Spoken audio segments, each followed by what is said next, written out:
When the opportunity came for me to combine my love of filmmaking and my love of the wilderness to make a film in Iceland, I was just over the moon, absolutely over the moon. I knew it was going to be technically challenging, but the sort of embracing that challenge was just so exciting.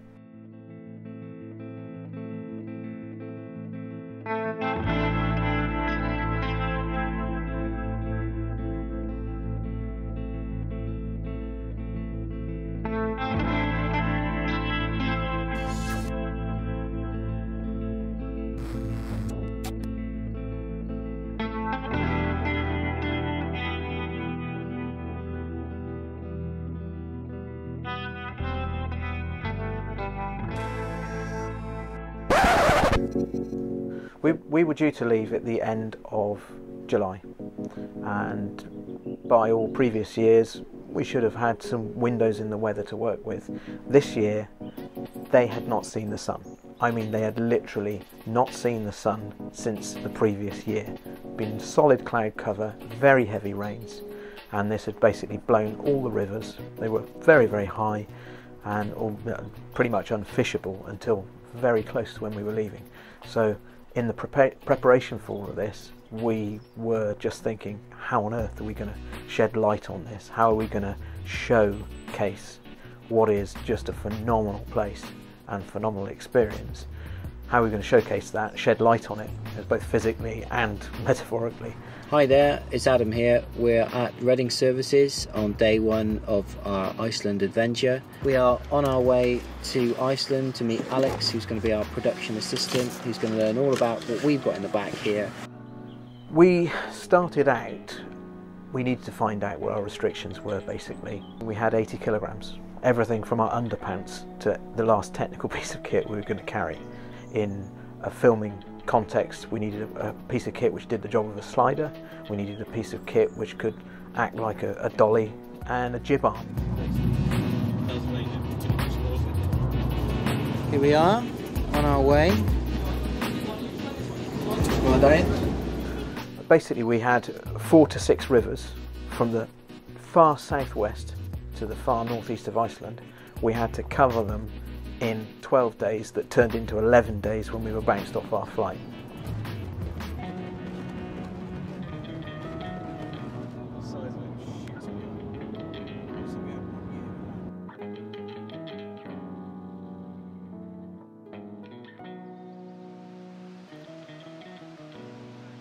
So this is how we were greeted on day one of our shoot. This is the 28th of July 2013. We're in the middle of the Langa River, which is in the south of Iceland. You see John is setting up the quadcopter to fly. He's orientating it with the GPS system so that it can return to base if he loses sight of it, because he's flying by line of sight and not with a first-person view camera and monitor.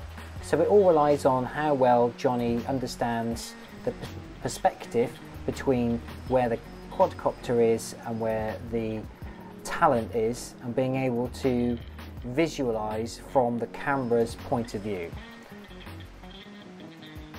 Typically cameras are controlled by a second person who's looking at a monitor, and the pilot just flies the quadcopter.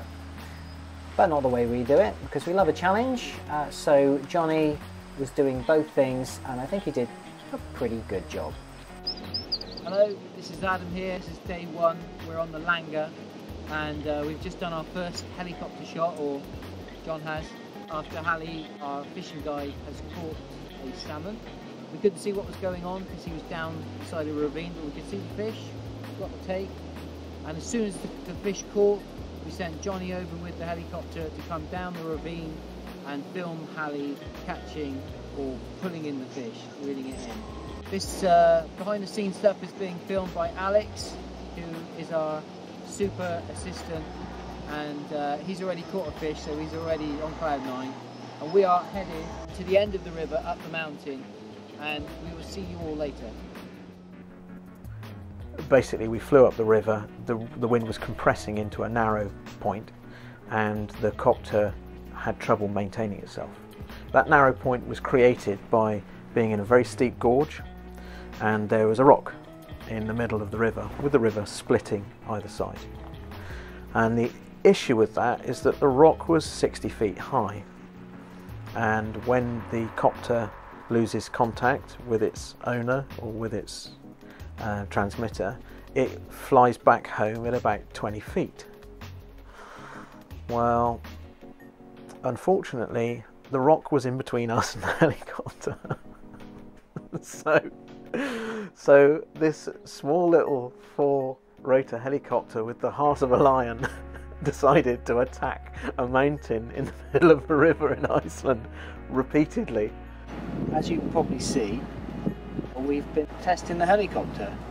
John's been seeing quite how robust it is, and has managed to well, test it to its limits. It still works though, so hopefully we'll get a few more shots. We just come up to up here, which is called Well, there we are. Where would I be without an Icelandic driver? And we've just done a quick 360 up here. Alex, our trusty cameraman, has just had a bit of a fish down there. What do you reckon, Alex? Looks good. That was close. We brought bits and pieces to fix the copter as contingency, but they were minimal. And having said that, the little quadcopter was amazingly durable. In fact, in that environment. Later that day, we took ourselves back to the lower beats, nearer to the lodge. This gave John a chance to do a bit of casting. Sun's still out. Beautiful, look at the sunshine. It's absolutely stunning. A bit chilly. Then the sun starts to go down. I've got my hood up. Awesome. I knew we could not go this evening without hooking one. And as the sun just starts to clip with the golden hour, John starts to get lucky. Booyah.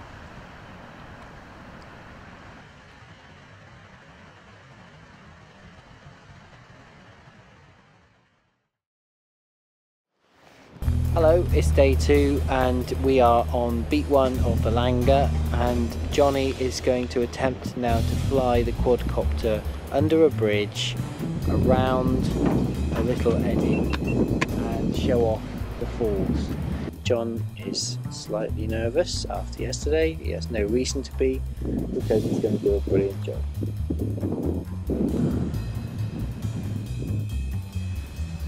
So as you can see, the camera's pointing straight at me. Johnny likes to orientate himself so that he is stood in the same direction as the camera lens. Yeah, 1 minute so far.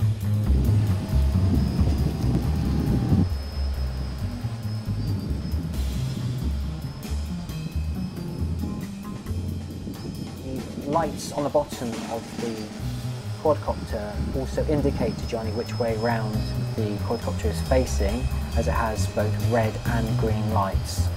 So that helps him, especially when you're doing a manoeuvre like this, which is taking the quadcopter around in a U shape. So there's Johnny stood out at the midpoint, which is helping him orientate himself around for this kind of aerial loveliness. So he's come up, he's come around in a U shape, and now he's doing a sort of 180 back on himself. You clear for takeoff? Right, okay. Right, it's 1 minute and 30 in. Okay, that's our 0. As you can hear, I'm giving John feedback on the amount of airtime he has left. Each of the batteries that the quadcopter uses has about 8 minutes of airtime. So without further ado, John makes headway upstream, clambering over the rocks, of which John, as a fisherman, is well used to. As you can see, he's flying and controlling the quadcopter at the same time. I myself am finding it hard even to keep John straight in the viewer, recording a bit of video, so that's just testament to one of John's many skills. You know, the great thing about the quadcopter is it has GPS, and it means that it does keep itself fairly stable. If John was to let go of the controls there, only a minor bit of wind would blow it around.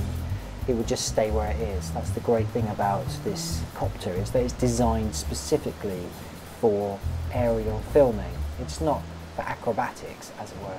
Okay, 4 minutes, John.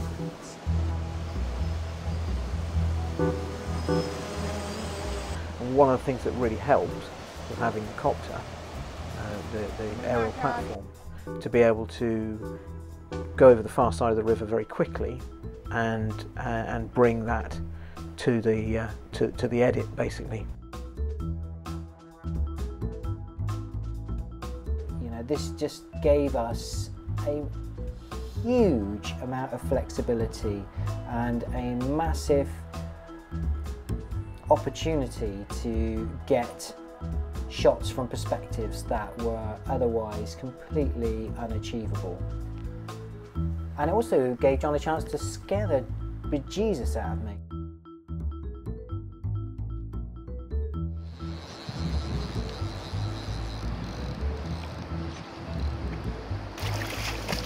Fish and face. Fish and face. That's a nice reaction shot, Alan. Excellent. Okay, beautiful. Nice full shot. Hope you're receiving this. Over. Nod if you are.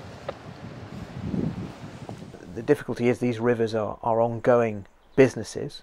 They have guests with them, and we had to work around that. We had to be in a position where we weren't ruining the fishing or impacting the experience of the other guests whilst they were staying, but trying to capture it as naturally as possible, as well as capturing the fish, where we're going from filming underwater to filming flying literally over the streams as well.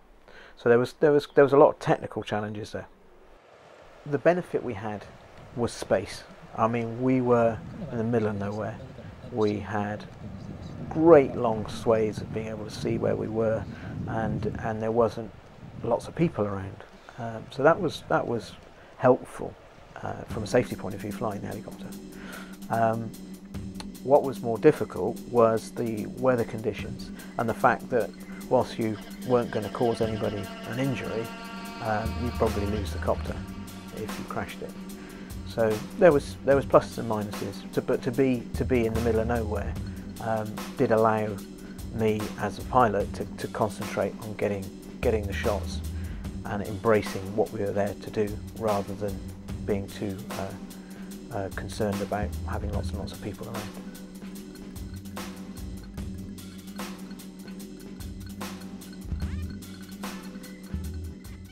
We've had a great couple of days actually. I managed to catch my first Icelandic fish, which was really, really exciting. Hallie, who's just left us, has was instrumental in it, and it was all caught on camera, which was great. So yeah, now we're just up to the top to try and shoot a big time lapse up at the top before heading up to Chios tonight. So we're all very excited about that. Anyway, it's been a good week so far, and hope to continue. So throughout our Icelandic adventure, I've had the privilege of being driven by Johnny, who is stopping periodically to capture the wildlife, the scenery, interviews. What else have we done? Nice bits of exposition of buildings, all sorts. Fishes, animals, yep, goats. And all captured with a really quite impressive Lumix GH3. And just in case that wasn't enough, we've got a GH2 just in case we want to try and crossbreed them and make a GH5. You end up with a GH4.5. Now, we have got a Jeep, which is a 4.7 litre vehicle. It would be nice on the next trip if we could get sponsorship from Shell or Texaco, just to fund us so we can actually go somewhere. Yeah, and if anyone from Costa is bothering to listen to this, you wouldn't have a reason to be in existence anymore. or anybody prepared to give me some kind of Wi-Fi dongle that works anywhere in the world. Juice's coffee as well.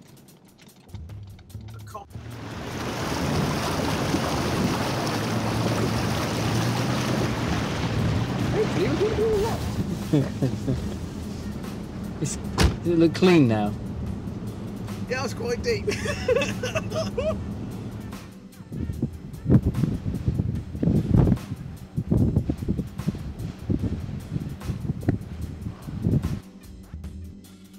On the 31st of July we found ourselves at our second location, which is Chios, a very beautiful location, certainly down around by the lodge.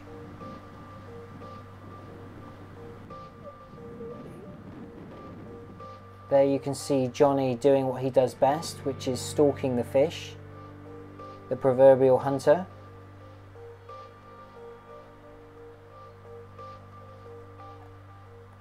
Every location needs to be scoped out and assessed. In particular here, I'm high up on a ledge, so we decided it would be best to strap me in. Pretty serious winds, as you can see there, all of the grass and everything going a bit ballistic. So this is my ledge, and I'm going to shoot down whilst John and Alex do the do down there.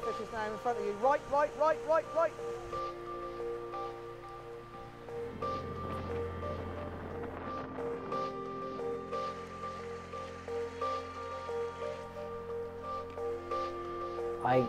Words can barely describe how beautiful this location is, how stunning it is just to be there, and let alone the fishing, but just the place is stunning, just simply stunning.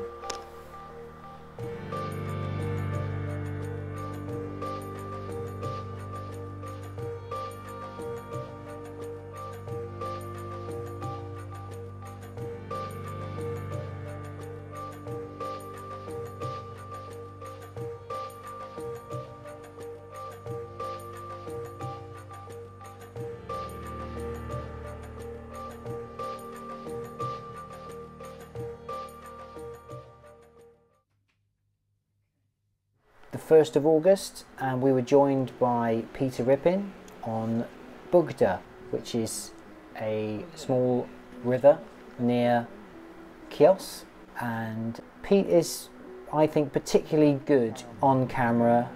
It's not.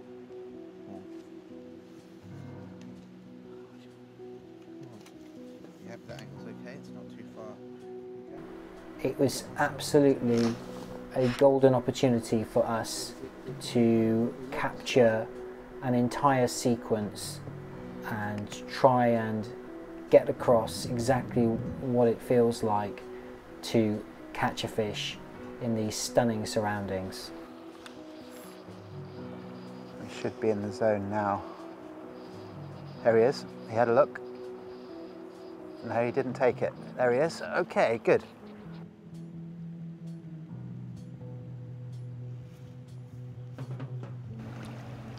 See Johnny there with the long pole, trying to capture some of the action under the water. One of the difficulties is getting into position for a take. You can't predict when the fish will take the fly. You can make yourself more open to being fortunate. Obviously, if you're next to the river and somebody's fishing, it's a good start. But beyond that, you need to be really ready to capture the moment, because it's no good arriving halfway through playing a fish. You lose that very special moment in the beginning. We weren't only trying to do that, we were trying to do it underwater and above the water and capture the event from many angles all at the same time in order to give a real visceral sense of what was going on.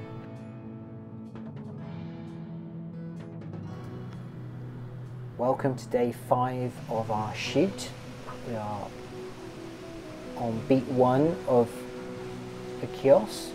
This is another shot which we pre-visualized and which really inspired us to get a quadcopter.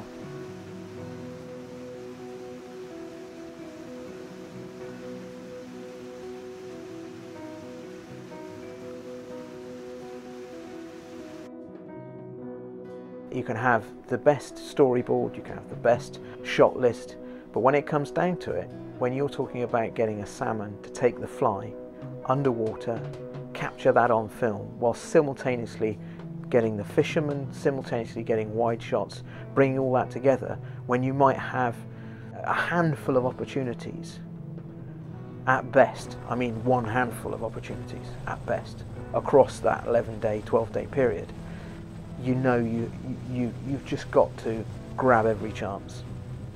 And that takes being fleet of mind as well as fleet of foot.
Well, it's Saturday morning and it's about 25 to 5, and Pete, John and I are going to head up north.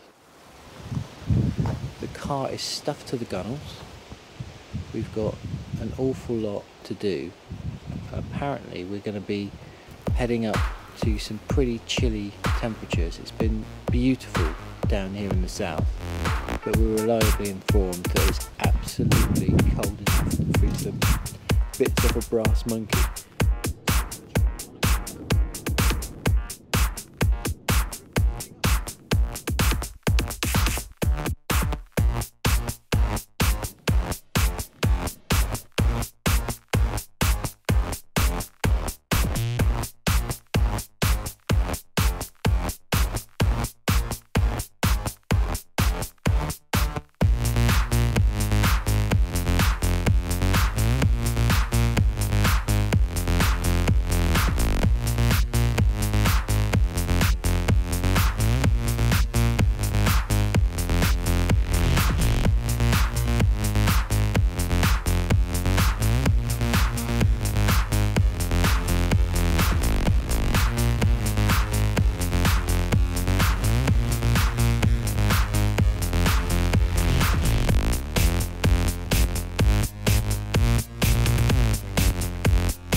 When we got to Havelonsal in the northeast, the weather was different. I mean, it had seriously changed and come in.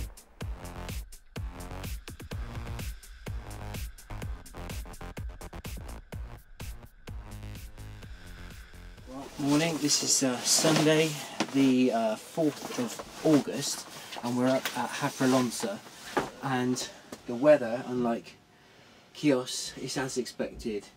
It's an absolute nightmare for filming. It's great for fish, but it's a nightmare for filming. And unfortunately, it's all got to come together. So we're taking measures in order for us to actually get some shots done. So on go the waders and some waterproof sort of boots, and we're going to be shooting with GoPros and some smaller cameras. Goodness, as you can see, I've got no idea how to put on a pair of waders. I may as well be putting on a ball gown or something. Probably a ball gown. No, you've done that before. So Yes, it's going to be a bit of a challenge today in order to get stuff, but we're ready for the adventure. And well, you know, I think I cut it. Does my arse look big in this? So as you can see, the weather at Hafrelonsa was really pretty bad. At times the rain was driving sideways, and you're lucky to get 5 seconds of footage before the lens was splattered. So all in all, pretty tricky conditions, unless you're a fish, of course. To bust out the poncho and make best with that, make a little tent, and as you can see, some quite nice shots, even though we were up against it. We decided halfway through the day to take ourselves to one of the fishing huts, because it's a very long stretch of river, over 20 miles of river. So we found a hut and bust open the whiskey and have a dram, warm up for 5 before getting back into it, some of which included a bit of climbing, and also, as you can see there, well, I lost a complete leg down a rabbit hole. Well, I don't know if there was an actual rabbit in there. You can see as I lose it, whoosh, it's my whole leg, literally. And when I pulled it out, it was covered in excrement and maggots. I think literally something had died down there. More electronic equipment going in bags as we do a river cross. Now this may look like a simple enough job, but crossing the river is pretty treacherous.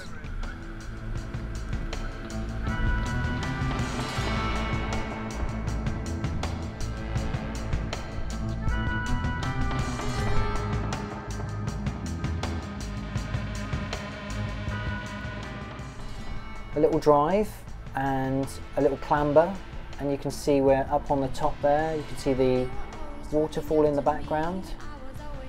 So this is up in Kverkau, which is a tributary of Hafrelonsa. As you can see, it is stunning.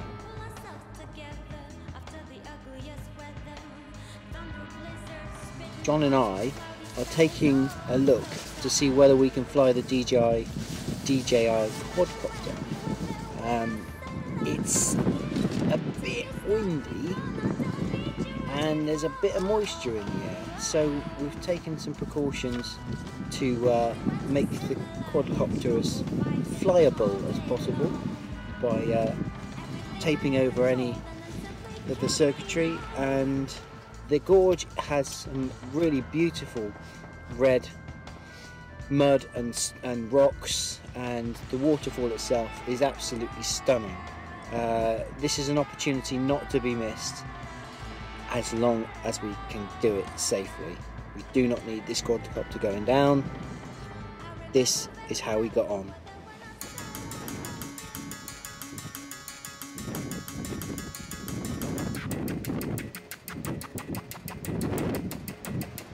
Action!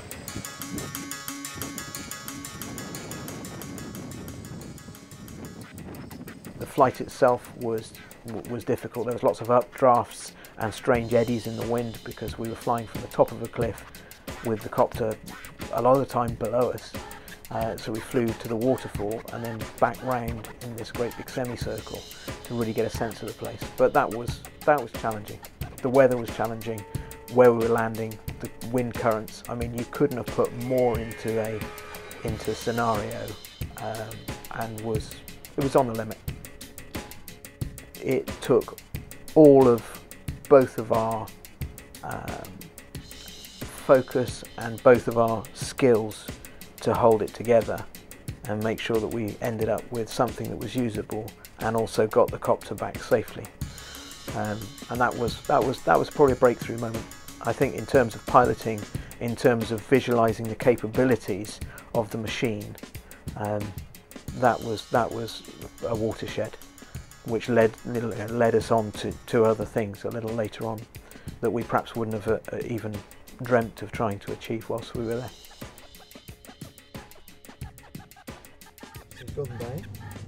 Boldenbein. This is the final day of shooting in Iceland, and we're leaving Svalbard Lodge, where that's the one, where we've been for about 2 days or so, and we are going to go down to Kjos and Langa, and then down to Reykjavik. Everywhere we've got to do a couple of shots just to sort of get extra GVs and wrap everything up. Johnny is not looking forward to this epic journey. We've packed the car, we've even cleaned the lodge. So I'm not really sure what else to say apart from it's been emotional and quite tiring doing this, to the point that I haven't actually shaved since I've been here. It's been monster. I think we've probably been doing 18-hour days for the last 11 days straight, and I'm quite tired now, but I'm excited because we have a massive amount of footage. Yep, so that's it. We'll probably shoot one final behind the scenes video in Reykjavik, no doubt. So well, we will see you then.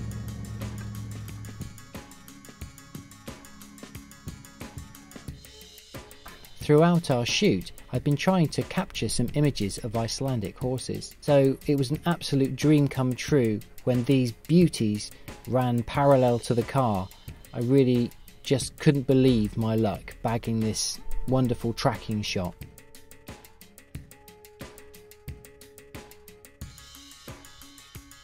Here we are driving down into Akurey, which is Iceland's second largest city. It's in the north of the country. Another few hundred miles, and this is Langa, and this is an Arctic fox, and not many of them are seen in Iceland. And our luck's not over yet, as we get the opportunity to spend some time with the conservation team who look after the spawning of the salmon on the River Langa. And one of the things that I had a hankering that I wanted to do, but really my experiences at Kverkau gave me the confidence to attempt, was to go back to the Thorafoss waterfall. The weather was not dissimilar to Kverkau, it was overcast, but this gave a really kind of heavy, dramatic sort of air to the footage. If it was a bright sunny day, it would have been nice, but this added some sort of sense of foreboding to what was going to be a very difficult shot.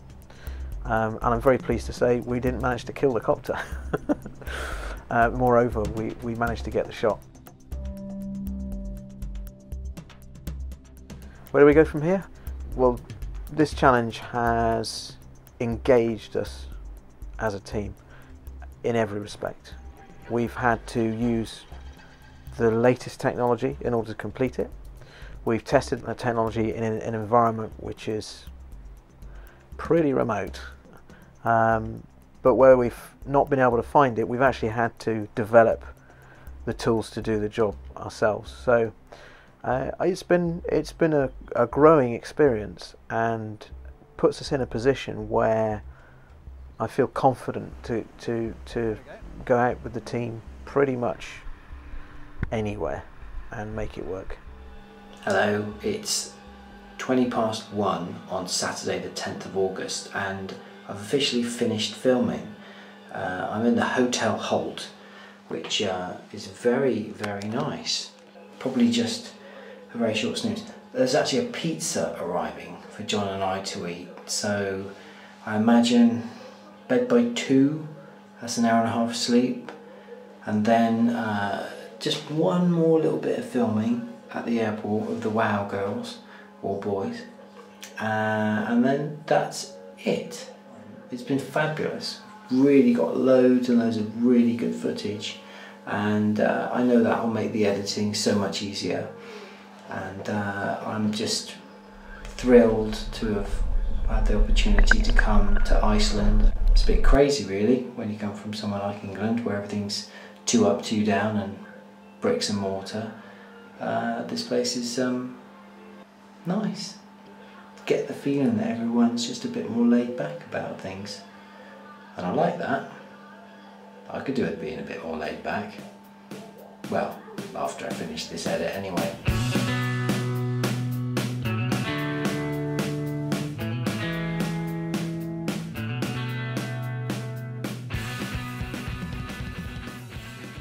Quite simply, without the GoPro cameras that we were using, we'd have lost probably a third of the film, if not more.